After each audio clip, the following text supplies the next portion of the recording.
अपने विधानसभा क्षेत्र को बहुत बारीकी से सींचने का काम किया है। अपने विधानसभा क्षेत्र में नेता नहीं बल्कि वहां का बेटा और भाई बनकर के काम करता हूं। मेरा भतीजा मुकेश पांडे जो जिला परिषद अध्यक्ष है, अभी कुछ गलत तरीके से उसको फंसा दिया गया। फंसाने के लिए तो मुझे भी लोग फंसाए थे, मेरे पूरे परिवार को लोग फंसा दिए थे। मेरे जनता का आशीर्वाद है। बाकी जो सच्चाई होती है, मैं उस समय भी कहा था कि समय आने पे दूध का दूध और पानी का पानी हो जाएगा। इन लोगों का तो व्यक्तिगत परिवार पार्टी है, ये तो सब लोग जानते हैं, पूरा दुनिया जानता है कि लालू जी का पारिवारिक पार्टी है। इसमें से विधायक बनना हो तो बेटा बनेगा, मुख्यमंत्री बनना हो तो बेटा बनेगा, स्वास्थ्य मंत्री बनना हो तो बेटी बनेगी, बेटा बनेगा। हमारे नेता तो सबके बारे में सोचते हैं। नमस्कार, द HD न्यूज़ देख रहे हैं आप और मैं हूँ आपके साथ अंशु झा। अभी हम इस वक्त कुचायकोट विधानसभा में मौजूद हैं। हमारे साथ यहाँ के MLA अमरेंद्र पांडे और पप्पू पांडे हैं। इनसे हम बात करेंगे कि आज इनके द्वारा एक कार्यकर्ता जो है सम्मेलन जो है वो किया गया और बहुत दिन बाद ये तमाम जो कार्यकर्ता थे उनसे मिले। क्या कहेंगे पप्पू जी, बहुत दिन बाद आज कार्यकर्ताओं से आपकी मुलाकात हुई और लेकिन इतना सारा लोगों का जनसमर्थन, इतना सारा प्यार, कार्यकर्ताओं का प्यार, क्या कहेंगे? क्या कहेंगे, क्या ये कर्म की बात होती है। विधायक तो सब लोग बन जाते हैं, विधायक भाग्य से बना जाता है, लेकिन जो आप ये समूह देख रहे हैं यह कर्म से किया जाता है। तो हमने अपने विधानसभा क्षेत्र को बहुत बारीकी से सींचने का काम किया है और मैं अपने विधानसभा क्षेत्र में नेता नहीं बल्कि वहाँ का बेटा और भाई बनकर के काम करता हूँ। और जब भी चुनाव आता है, जब 2 महीना चुनाव रह जाता है तो लोग आते हैं और आके अनेकों तरह की बात करते हैं, लेकिन हमारी जनता सुनती नहीं है। इसलिए उसको सेवक की ज़रूरत है और जो लोग आते हैं वो नेता बनने के लिए आते हैं। तो हमारे जनता को नेता की ज़रूरत नहीं है, हमारे जनता को सेवक की ज़रूरत है। और मैं अपने विधानसभा क्षेत्र में सेवक के रूप में काम करता हूं और आगे भी करता रहूँगा। मेरा भतीजा मुकेश पांडे जो जिला परिषद अध्यक्ष है, अभी कुछ गलत तरीके से उसको फंसा दिया गया। फंसाने के लिए तो मुझे भी लोग फंसाए थे, मेरे पूरे परिवार को लोग फंसा दिए थे, लेकिन हमारे जनता का आशीर्वाद है। और बाकी जो सच्चाई होती है, मैं उस समय भी कहा था कि समय आने पे दूध का दूध और पानी का पानी हो जाएगा। केस में जांच चल रही है और जो सही होगा वो सामने आएगा। बाकी रही बात कुचायकोट की, तो पूरे बिहार में 243 विधानसभा क्षेत्र है और हमारा विधानसभा क्षेत्र का नाम है कुचायकोट। तो आप जाके देख लीजिए। आप तो अभी मेरे पास यहाँ बैठे हुए हैं, आप जाके देखिए कौन सा काम है, कौन बाकी है, कौन अधूरा है। और जो हमारी जनता बताती है हम लोग बैठ के बात करते हैं और जो भी समस्या होता है उसको हम समाधान करने का काम करते हैं, चाहे वह सरकारी समस्या हो या व्यक्तिगत समस्या हो या मेरे कार्यकर्ताओं के द्वारा समस्या हो। हमारे पास देखिए पूरे विधानसभा में 3 लाख वोटर होते हैं, तो मैं केवल एक आदमी से जुड़ करके नहीं हूँ, मैं पूरे 3 लाख से लोगों के जुड़ करके रहता हूँ। हर लोग हमसे डायरेक्ट बात करते हैं और हर लोगों से मैं डायरेक्ट बात करता हूँ। जो भी सुख दुख होता है हम लोग उसको शेयर करने का काम करते हैं, उसको बांटने का काम करते हैं। तभी आज 30 तारीख था, लॉकडाउन के बाद आज पहली बार अपने लोगों से मैं मिला हूँ। हमको लगता है 4-5 महीना हो गया था, खुद मेरा मन नहीं लग रहा था। जो आदमी 24 घंटा अपने क्षेत्र के बारे में सोचता हो, आज 4 महीना से मुलाकात नहीं हुआ है। अब समझिए कि मेरे ऊपर क्या गुजर रहा था। अब 6 तारीख को लॉकडाउन समाप्त हो जाएगा। 6 तारीख के बाद जो भी हमारे कार्यकर्ता हैं, समर्थक हैं, हम लोग सब आदमी लगेंगे। उसका एक समय सीमा निर्धारित कर लिया जाएगा कि कब हमको क्षेत्र में एंट्री करना है। और अपने नेता की जो बात है, हमारे नेता के द्वारा जो पूरे बिहार में विकास हुआ है, इसकी डंका पूरे भारत में बजती है। उसी तरह कुचायकोट में मैंने जो काम किया है, इसकी चर्चा पूरे ज़िले में होती है। विधायक जी, जब हम आपका कार्यकर्ता को संबोधित कर रहे थे उस वक्त आपने जो तमाम बूथ मैनेजमेंट तक की बातें आपने की थी, मतलब कैसे इसको मतलब और ये मैनेज करना, मीन से लोगों तक जो गवर्नमेंट का विकास कार्य है, क्योंकि समय कम है, लोगों तक कैसे पहुंचेंगे? देखिए, पहुंचाने की ज़रूरत नहीं, वो पहुंच चुका है। जो हम अभी बोले हैं वो बहुत पहले पहुंच चुका है। और हम जब भी चुनाव लड़ते हैं तो एक सिस्टम से चुनाव लड़ते हैं। ऐसा नहीं कि हम किधरों से किधर जाएंगे, किधरों से किधर निकल जाएंगे, नहीं, हमारी हर काम की एक सिस्टम होती है। और हमारे विधानसभा क्षेत्र में 40 पंचायत है और एक पंचायत में हमने 10 कार्यकर्ताओं को डिप्यूट करेंगे, उसमें हमारे 10 कार्यकर्ता होंगे और उसके बाद वो लोग हर गांव में जाएंगे, जो विधायक जी के द्वारा विकास हुआ है, जो हमारे नेता के द्वारा विकास हुआ है, उसको लोग बताएंगे। जो अधूरा काम रह गया है उसको लोग नोट करेंगे, और चुनाव के बाद जो अधूरा है उसको हम लोग पूरा करने का काम करेंगे। अब हमारे विधानसभा क्षेत्र में बहुत से ऐसे रोड है, पहले था ही क्या, केवल कुचायकोट नहीं, पहले पूरे बिहार में कहीं कुछ नहीं था। लेकिन आज तो समझिए कि आज विकास की गंगा बह रहा है, और वह दिन आदरणीय नीतीश कुमार जी का है।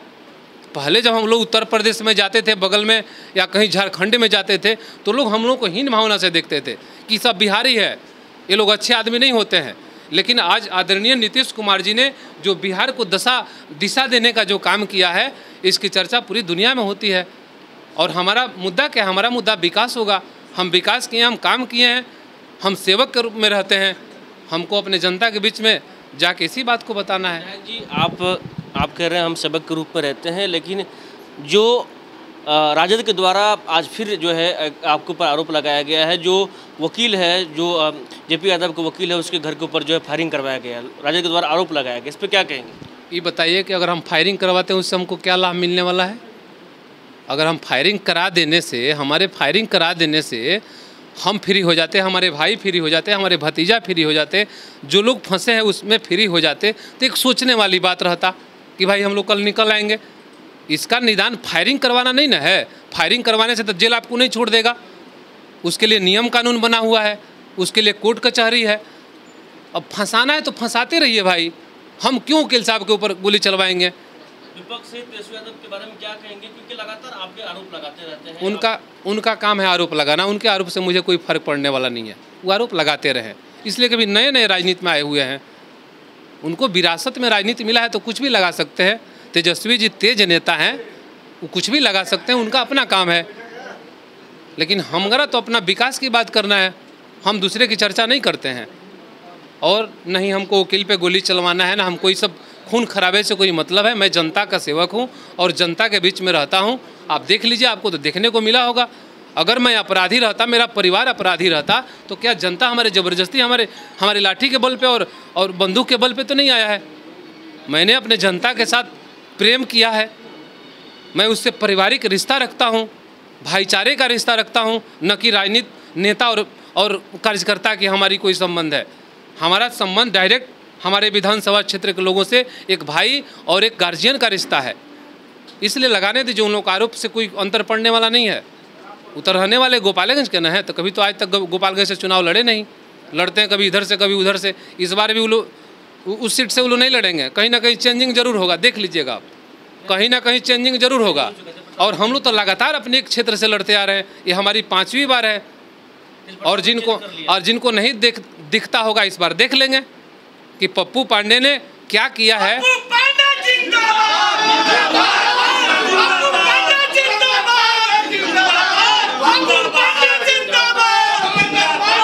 जहाँ तक विधायक जी सीट चेंज करने की बात है, तो तेज प्रताप ने सीट चेंज कर चुके हैं। तेज प्रताप के बारे में क्या कहेंगे? सीट चेंज कर लिए तेज प्रताप, अपना सीट चेंज कर लिए हैं। तेज प्रताप के बारे में कयास ये लगाया जा रहा है, जो जहाँ से थे एमएलए वहाँ से नहीं लड़ेंगे। कयास ये लगाया जा रहा है जो समस्तीपुर में कहीं से लड़ने वाले, वहाँ से लड़ना चाहिए ना, तभी नहीं बुझाता कि हम जनता के लिए किए हैं कि नहीं किए हैं।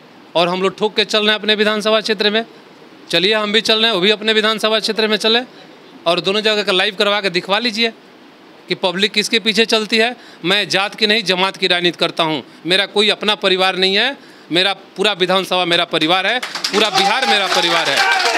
आदरणीय नीतीश कुमार जी ने, उनका कोई परिवार नहीं है, उनका पूरा बिहार परिवार है। इन लोगों का तो व्यक्तिगत परिवार पार्टी है, ये तो सब लोग जानते हैं, पूरा दुनिया जानता है कि लालू जी का पारिवारिक पार्टी है। अगर उसमें से विधायक बनना हो तो बेटा बनेगा, मुख्यमंत्री बनना हो तो बेटा बनेगा, स्वास्थ्य मंत्री बनना होगा तो बेटी बनेगी, बेटा बनेगा। लेकिन हमारे नेता के अंदर तो ऐसा कुछ नहीं है। हमारे नेता तो सबके बारे में सोचते हैं, वो सबको लेके चलते हैं, सबका साथ सबका विकास है। लेकिन वह परिवार की पार्टी है, इसलिए उसका चर्चा हमारे सामने मत करिए। हमको उससे कोई मतलब ही नहीं है। हम अपने नेता के बारे में जानते हैं, अपने नेता के बारे में सोचते हैं और अपनी जनता के बारे में सोचते हैं। चुनाव आ रहा है, आप सामने देख लीजिएगा। अंतिम सवाल, कितनी सीट लाएगी एनडीए बिहार विधानसभा चुनाव में? एनडीए कितनी सीट लाएगी बिहार विधानसभा चुनाव में? नहीं सीट लाएगी कि विपक्ष में बैठने के लायक कोई रह ही नहीं जाएगा। अब इसी से समझ लीजिए कि एनडीए का उतना सीट आएगा कि विपक्ष के नाम पर कोई सीट विपक्ष नाम का सदन में कुछ रह ही नहीं जाएगा। वो तो आज वो लोग हैं, किसका देन है? हमारे नेता का देन है। आज कुछ बोलने को वो लोग भी सीख गए हैं, वह आदरणीय नीतीश कुमार जी का देन है। न तो वो लोग भी उतना भी नहीं जानते, केवल गोपालगंज में हम ही उनको दिखाई देते हैं। तेजस्वी जी को गोपालगंज में हम ही दिखाई दे। रोज़ खून खराबा हो रहा है, मर्डर हो रहा है भाई। व्यक्तिगत अगर किसी से किसी को लफड़ा झगड़ा है, मतलब वो तो हमेशा चलते रहता है। उस पर सरकार या दुनिया तनिया क्या कर सकती है? अब उनको बाढ़ नज़र आता है, कोरोना नज़र आता है, ये क्या मुख्यमंत्री जी का दिया हुआ है कि प्रधानमंत्री जी का दिया हुआ है? ये तो भाई प्रकृति का देन है। उनके फादर जिस समय मुख्यमंत्री थे तो उस समय बाढ़ नहीं आता था। तो उस समय जब बाढ़ आता था तो घोटाला होता था, बाढ़ घोटाला, चारा घोटाला, फलाना घोटाला। इसमें घोटाला नहीं होता है। इसमें केवल जब भी बाढ़ आता है, चाहे जब भी कोई आपदा आती है, तो हमारे पार्टी के जो भी कार्यकर्ता हैं, नेता हैं, समर्थक हैं, हम लोग एकजुट होकर के मदद करने में लग जाते हैं, न कि हम लोग बिहार को लूटने में लग जाते हैं। वो लोग केवल बिहार को लूटने का काम किया है, बिहार को छलने का काम किया है। हमारे नेता ईमानदार हैं, आप कहीं से भी जांच करवा लीजिए, कुछ मिलने वाला नहीं है। ये बताइए हम लोग का क्या है जी? आज 5वीं बार विधायक हैं, 5वीं बार हम विधायक हैं, 5वीं बार विधायक बनने जा रहे हैं। बन गए हैं, समझिए कि हम बन चुके हैं। बनना नहीं, हम बन चुके हैं। तो इतना समर्थन है जनता जनार्दन का कि जान देगा जनता जनार्दन। ये बताइए हम लोग के पास क्या संपत्ति है? कोई संपत्ति नहीं है। जो आपको देह पे कपड़ा दिखाई दे रहा है बस यही, इसके बाद कुछ नहीं है ना। बैंक बैलेंस है ना, कुछ नहीं है। जिस समय तेजस्वी जब 5 साल के थे उस समय 500 करोड़ के मालिक थे। कहाँ से आया था वो पैसा कहाँ से आया? अभी जिस समय 5 साल 4 साल के उनके बाल बच्चे थे उस समय 500 करोड़ 200 करोड़ के मालिक थे। हम लोग तो साला मर जाएंगे तभी 50 लाख के मालिक नहीं बनेंगे। इसलिए कि हमारी पूंजी जनता है, हम पैसा के पीछे नहीं भागते हैं। मेरे सबसे बड़ा पूंजी है तो मेरी जनता है। अब मैं अपने जनता के लिए, अपने विधानसभा क्षेत्र के लिए, अगर मेरा एक एक कतरा भी खून लग जाएगा तो मैं कहीं से पीछे हटने वाला नहीं हूँ। इसलिए मैं वहाँ नेता नहीं बल्कि वहाँ का बेटा और भाई बन करके काम करता हूँ और काम करते रहूँगा। तेजस्वी की बातें जब चली है तो तेजस्वी यादव कुछ दिन पहले जब इसी से प्रकरण हो रहा था, उनका कहना था जो हमको हमारे पार्टी को सजा मिल चुका है 15 साल का, अब कब तक नीतीश कुमार आरोप लगाते रहेंगे, अब हमको भी मौका मिलना चाहिए बिहार का। क्या कहेंगे इसके? उनको मौका बिहार की जनता नहीं देगी, उनको मौका नहीं देगी। अभी जब तक हमारे नेता हैं तब तक किसी को कहीं कोई मौका मिलने नहीं जा रहा है।